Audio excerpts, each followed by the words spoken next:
¿Cómo están, estimados jóvenes? Vamos a continuar haciendo ejercicios de la parte de gases ideales para complementar la parte teórica. Ya nuevamente es un ejercicio que es de un examen anterior, ¿de acuerdo? Y que indica lo siguiente, ¿no? 400 metros cúbicos de CO2 saturados con agua se encuentran a 20 grados centígrados y una atmósfera de presión. Se comprimen hasta 3,5 atmósferas a la vez que se enfrían hasta 15 grados centígrados, con lo cual se condensa parte del agua que va separándose del sistema. A continuación se expansiona hasta 1,3 atmósferas y se calienta hasta 20 grados centígrados. Calcular, inciso A, la cantidad de agua condensada, la humedad relativa final, el volumen de la mezcla medido en las condiciones finales. Además nos dan los datos de presión de vapor a 20 y a 15 nos dan los datos de presión de vapor límite a 20 y 15 grados centígrados respectivamente. Bueno, empecemos a trabajar con el enunciado. ¿De acuerdo? Yo les decía, oye, que es importante empezar a analizar y tomar los datos de manera cómo van apareciendo en el enunciado del ejercicio, porque nos da una idea de lo que tenemos que hacer. ¿Ya? En este caso me está diciendo que se tiene un gas, ¿ya? Y si nosotros vemos saturados con agua, entonces yo tengo un gas que tiene un vapor. ¿No veis que se encuentra a estas características? ¿Ya? Analicemos la condición 1. Oye, esta presión, si me dice que este es gas saturado, esta es la presión de este sistema, ¿no ve? Por lo tanto, ¿quiénes están soportando esta presión? El gas seco y el vapor. Por lo tanto, se trata de un gas húmedo. Esto no es presión de gas seco, es presión de gas húmedo, por si acaso. Nos dice que se aumenta la presión. Por lo tanto, si aumenta la presión, tiene que disminuir el volumen. Pero nos dan la temperatura, desconozco el volumen, y nos dan la presión, ¿no ve? Nos dice que es 3,75. Oye, aquí había vapor. Y un vapor, habíamos indicado que es fácilmente condensable por cambios de temperatura y de presión. Entonces, al aumentar la presión, ¿qué está pasando? El vapor se está condensando, está pasando a la fase líquida. ¿Y qué nos dice en el enunciado? Que este vapor, este líquido, se saca del sistema. Es decir, aquí solamente queda gas seco y yo no sé si todo el vapor se ha condensado.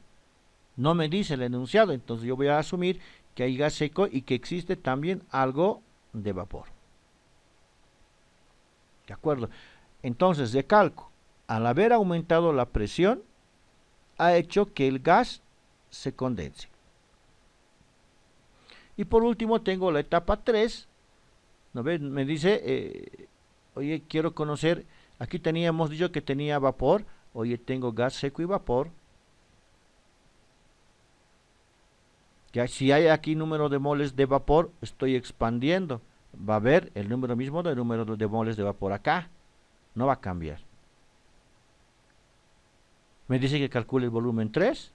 Me dice que vuelve a la misma temperatura y que la presión disminuye, ¿no? Por eso ha aumentado el volumen. Aquí de 3,75 ha disminuido a 1,3 atmósferas. Entonces tenemos la secuencia. A ver, analicemos un poco.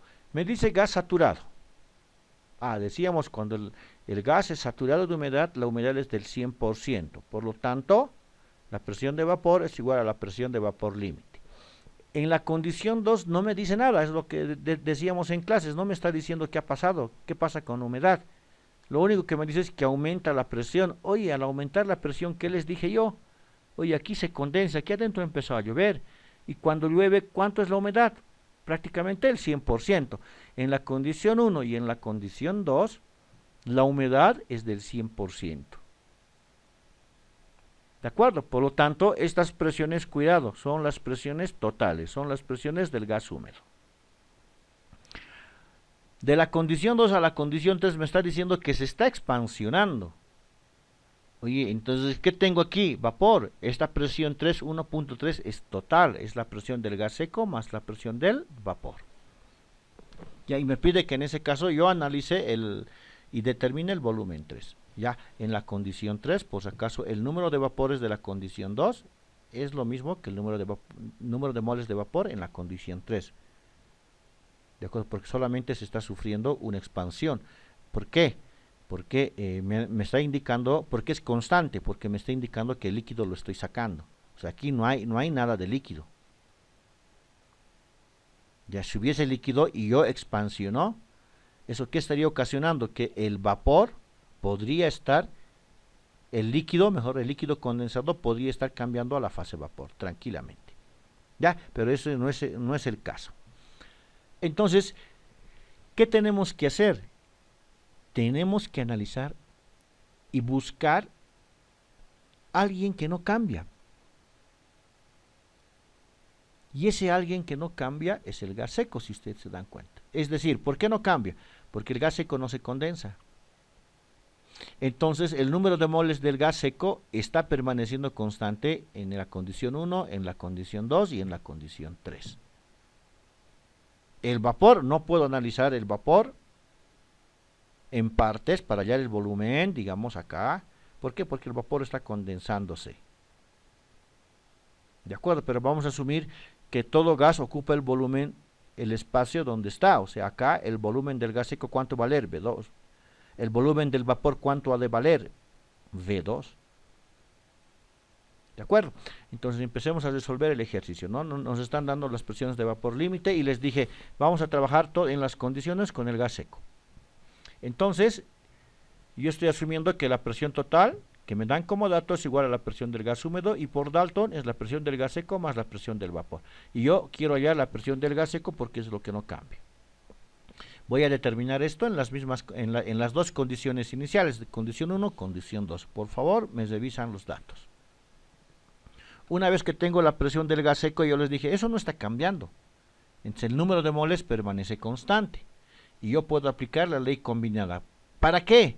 Porque tengo presión 1 del gas seco, tengo presión 2 del gas seco, tengo el volumen 1, voy a asumir que el volumen 1, saco el vapor y todo ese volumen es del gas seco. Saco el gas seco, todo ese volumen es del vapor.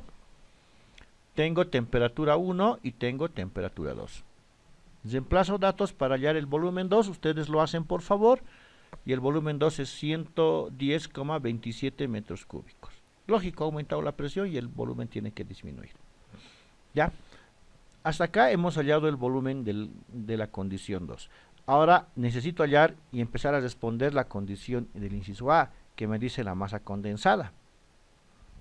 ¿Ya? Está condensando, está variando la cantidad de moles. La única ecuación con la que puedo trabajar es la ecuación de estado. ¿Okay? Entonces, número de moles de vapor en la condición 1, presión de vapor en la condición 1, volumen 1, RT1. ¿De qué estamos hablando? De un gas saturado de humedad, por lo tanto, esto es la presión de vapor límite. Vamos a reemplazar ese valor. ¿No ve? ¿A qué les dije? El volumen, me dice un volumen de gas húmedo, 400 metros cúbicos. Oye, pero si yo saco al vapor, ¿quién va a ocupar ese espacio? El gas seco. Si yo saco al gas seco, ¿quién va a ocupar ese espacio? El vapor. Ese es el concepto que estoy analizando acá. Reemplazo los datos, me da 383,63. Ojo, en el anterior ejercicio yo no dije nada. Aquí yo me estoy tomando el tiempo de estar reemplazando unidades y de estar simplificando unidades, cosa que tiene que estar bien claro en el examen de ustedes. Igual me tienen que reemplazar unidades y simplificar. Si no, la pregunta va a ir perdiendo puntaje y a veces hacen copia nomás y hacen lo que sea y eso no tiene validez, jóvenes. Para la condición 2 hago lo mismo. ¿No ve? La única diferencia va a ser, oye, la presión de vapor 2 es su presión de vapor límite, porque nos dice que aumenta la presión y hemos concluido es que cuando llueve está saturado de humedad el ambiente. Entonces la humedad relativa va a ser del 100%. Ya, me dice la masa condensada. Yo estoy trabajando en número de moles, no me hago ningún lío. Al último lo voy a cambiar, porque estaría metiendo un pasito más, ¿no ve? Estaría poniendo el peso molecular más en cada una de las reacciones y no quiero hacer eso. Hago la diferencia, no, la cantidad mayor menos la cantidad menor, y tengo la cantidad condensada en moles, que sería 305.164 moles. Les pido por favor que estos moles me verifiquen estos resultados inicialmente y que de estos moles me lo transformen a gramos. Bueno, para la condición 2, de 2 a 3, me dice que analicemos la humedad y vamos a analizar la presión de vapor. ¿De acuerdo? Entonces yo voy a tomar en cuenta el concepto de la fracción molar. La fracción molar la puedo extender de la relación de moles a relación de presiones. Entonces, ¿qué componentes tengo? Tengo la presión del vapor y tengo la presión del gas seco. Ya con la presión total va a ser la suma de la presión de vapor y la presión del gas seco por Dalton. Entonces, esta presión I puede ser presión de vapor sobre presión total, que va a ser la fracción molar del agua. Puede ser la presión del gas seco sobre la presión total, que va a ser la fracción del gas seco. Entonces, yo voy a utilizar la que me conviene, ¿de acuerdo? La que yo vea por conveniente, porque puedo trabajar con cualquiera de las dos. En la condición 2 he determinado mi número de moles de vapor. ¿Ya? Y les dije, como he sacado el agua, no he dejado que me quede agua líquida en el recipiente, y he cambiado de 2 a 3, el número de moles de vapor en la condición 2 o 3 va a ser la misma, no va a cambiar. Entonces, ya tengo los moles, ¿no ve? Ya tengo los moles del vapor, y aquí he calculado el número de moles del gas seco. Este número de moles del gas seco lo puede evaluar en la condición 1 o lo puede evaluar en la condición 2. Y quisiera que ustedes comprueben que nos da el mismo valor, porque esto no tiene que cambiar. Una vez que tengo los números de moles, yo puedo hallar el número total de moles y puedo hallar la fracción molar. Entonces, reemplazando los moles, estoy evaluando la fracción molar del vapor. ¿Por qué? ¿Por qué quiero evaluar la fracción molar del vapor? Porque me dice la pregunta la humedad. Entonces, yo tengo que ver la manera de cómo voy a identificar mi presión de vapor. ¿Ya? Y ya tengo la presión total. Ya tengo la fracción molar. Y lo único que me falta sería la presión de vapor. Reemplazando los datos, por favor, me da 4,752 milímetros de mercurio. Comprueben los valores, por favor. Una vez que tengo la presión de vapor, ¿no ve? Yo puedo hallar la humedad relativa. La humedad relativa es mi presión de vapor sobre mi presión de vapor límite. Ya tengo ese dato. Tengo la humedad relativa, ya respondí el inciso B, ahora puedo responder el inciso C. El inciso C lo puedo hallar si quiero con el gas seco, si quiero con el vapor. Yo dejo para ustedes que hallen con el gas seco. Me tiene que dar el mismo volumen porque ese es el concepto que hemos indicado. Entonces voy a utilizar, presión de vapor que ya he calculado, volumen que quiero calcular, número de moles de vapor en la condición 3 hemos dicho que va a ser constante, no va a cambiar porque el agua líquida lo es separado, R y T. Ya reemplazo valores y me da que el volumen es 301.895.95 litros. Quiero que ustedes analicen lo que hicimos. Solamente es aplicar ecuaciones si se han dado cuenta. Lo más importante es el planteo. ¿Qué es lo que tengo que hacer y qué está pasando? Entender el fenómeno. ¿De acuerdo? Entonces, por favor, ante cualquier consulta sobre la solución del ejercicio, estamos en la clase de consulta. ¿Ya? Hasta aquí este ejercicio. Se cuidan, hasta luego.